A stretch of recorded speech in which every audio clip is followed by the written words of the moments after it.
Hello friends, welcome to Fanda's Funny Chinese Classroom. Yeah, I should say it is a great pleasure to know you. This is the first class, so I need to introduce myself to you. I'm Fanda, Funny Fanda. I'm from China. Well, I know your time is as precious as the crude oil. Its price is going up each day, just like the temperature of the globe, which is also going up each day. So I know I shouldn't waste your time. Let's just get started.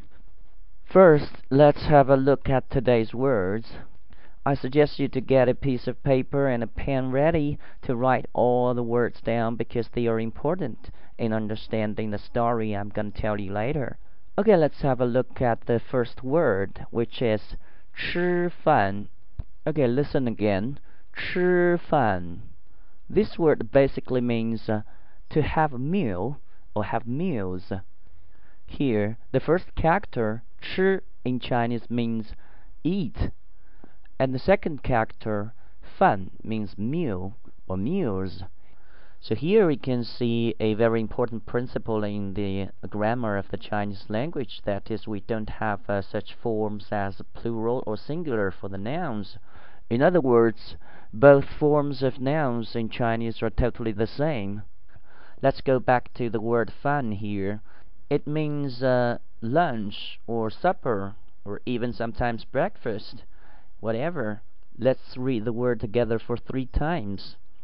吃饭吃饭吃饭 Very good. Okay, let's look at the second word here. 睡觉. Listen again. 睡觉. This word means to sleep. Let's read the word together for 3 times. 睡觉睡觉睡觉. Please pay attention to the tones here. There are 2 falling tones in the same word. They might be difficult for a beginner like you, but I think in the future you will be very good at it. Well, let's move on to the third word of today. That is 喝水. Listen again. 喝水. The word means to drink water, or in English it's rather a phrase, just like with the case of 吃饭. However, in Chinese we can consider it as a word. Look at the first character, 喝, which means to drink, and the second character stands for water, 水. Shui is very important for a human being. We just couldn't live without it. We can see in ancient times our Chinese ancestors wrote the character shui like this. And through a long history of transformation, it becomes at last what we can see today, the modern form. Now let's read the word together for 3 times.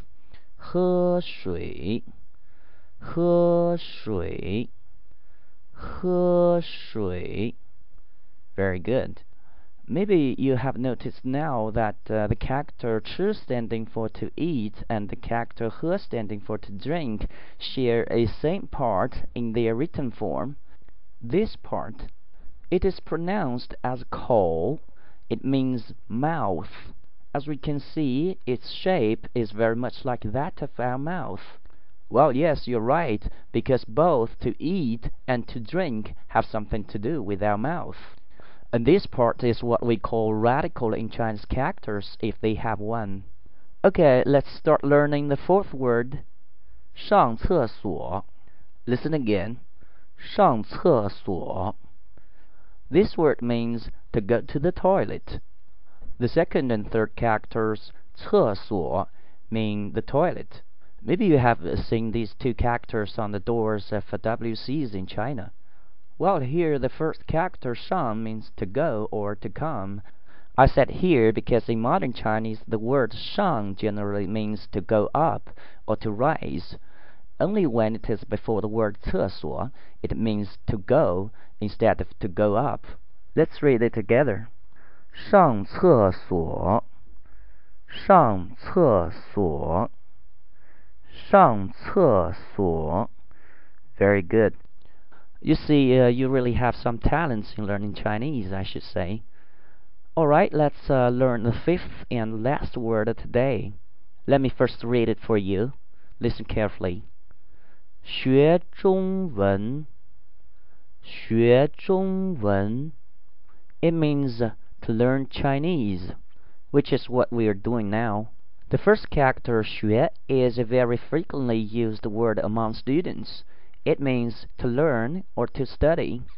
And the second and third characters mean Chinese, or to be more specific, the Chinese language, what we are learning now. It is in Chinese, 中文, 中文.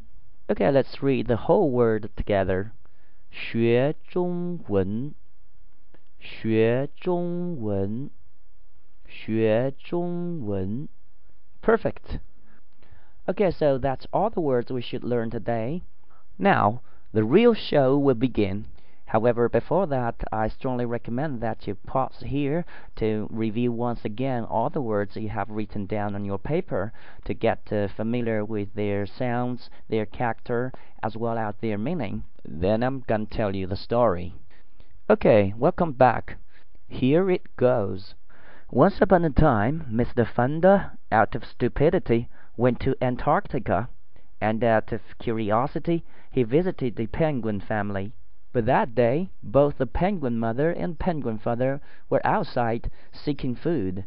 Only those penguin babies were at home.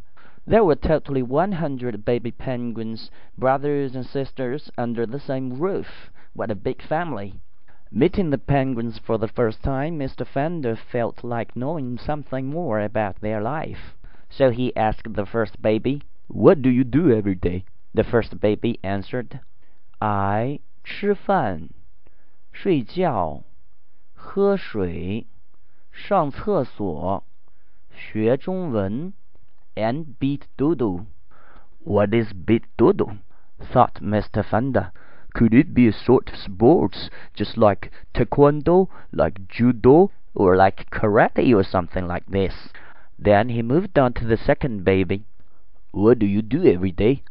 The second baby answered, "I 吃饭，睡觉，喝水，上厕所，学中文, and beat doodle." Ah, exactly the same answer. Then he moved on to the third. "What do you do every day?" The third baby penguin replied, "I 吃饭，睡觉，喝水，上厕所，学中文, and beat doodle." Then he, Mr. Fender, just kept asking the same question on and on till the 99th baby penguin, and he got the same answer. "I 吃饭，睡觉，喝水，上厕所，学中文, and beat doodle." After all these questions, there was only one baby penguin left, the smallest one, who was very shy and now trembling in the corner of their home. Mr. Fender nodded to him. "What do you do every day?" This shy little boy answered, I 吃饭，睡觉，喝水，上厕所，学中文, and that's all."